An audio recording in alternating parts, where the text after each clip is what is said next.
Right. I'd be photographing that. That's weed invasion. I've done that one. You have, right. Well, you got a few problems. The first problem is that your creek line as a filter strip is not a habitat for compensatory for this area over here, or the eucalypt area. It's rainforest, and there's no doubt about the advantages of retaining your rainforest. But the real problem is that there's no eucalypt habitat component, and therefore once you destroy your habitat component further up on the ridge, that's sort of acting as a filter strip, fine, doing that job, but it's not acting as a habitat compensatory practice. You're getting your mosaic again. On the other side, you've got forest that's already been severely logged anyway. You're getting stems there that are probably between 150 and 250 millimetre dBH. So there's no habitat qualities for arboreal mammals of any significance. Certainly not threatened gliders and things like that, which need actual hollows in the tree to be able to breeding. Another one of the problems is with gliders. They don't tend to actually occupy one den. They need a multitude of dens around their area, and therefore if you don't have, once you start to take timber out like this, then you start to lose your alternate den structure. So therefore you're affecting the population. Your species density is starting to decline significantly. So you're on the road to overall, in a local area, you're actually on the road to reducing your population. When you carry out this sort of logging operation over a large area like it's happening at the moment, and where these coups are starting to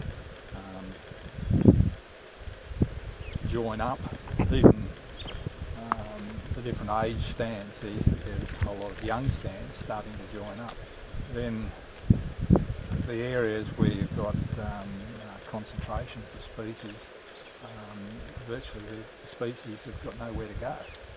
So they exist in these little islands, and you're getting to the stage where you've got no more little islands. So you're getting to a point where you're really substantially impacting on your overall population. And what else is there? Given the fact that you have very few trees with hollows, what's the impact in regard to feral animals? Well, you know, as soon as you open the area up, as soon as you put a road in, then you've got feral animals. Foxes will tend, for instance, a major predator, will tend to come in along roads. As soon as you open areas up, you open them up to feral predation. The biggest problem that you've got here, I suppose, is that also it's not just feral animals, it's feral plants. So any disturbance is going to open areas up for weed invasion, and that field's a perfect example. So you know, that, as soon as you start to destroy your canopy, you're going to go through a period of weed invasion. So once you start to break, a substantial part of your forest area is actually consists of almost a continuous mosaic of young forest. The differentiation between age becomes less and less as the rotation period gets less and less. And So you eventually end up with almost a single cohort age group right throughout the forest. Once that occurs, it means that the canopy right across the forest is a lot more open than it was originally. It's not just patches, it's a continuous factor. Of course, once you get weed invasion into that, you get feral animal movement into that, then again, ground species are affected. You get a more uniform fire program. You've got species that, because in the early establishment phases of plantation, fire needs to be restricted to allow the trees to get to a point where they can survive a fire regime. That might be 10 years before young plants are able to survive that fire regime.